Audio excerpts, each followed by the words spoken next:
Hano turi mu karere ka Rulindo, umurenge ntabwo nkuzi neza ariko nazamukiye ahantu hitwa Mukoto.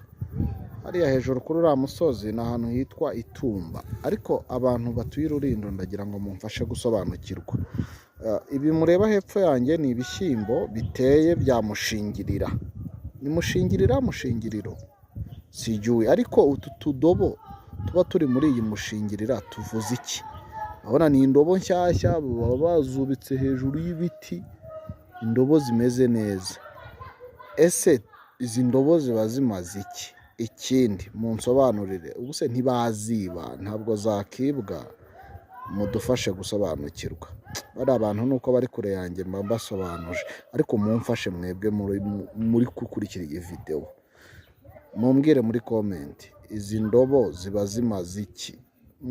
Mu karere ka Rulindo nzamukiye ahantu hitwa Mukoto, ariko umurima wose wuzuye utudobo.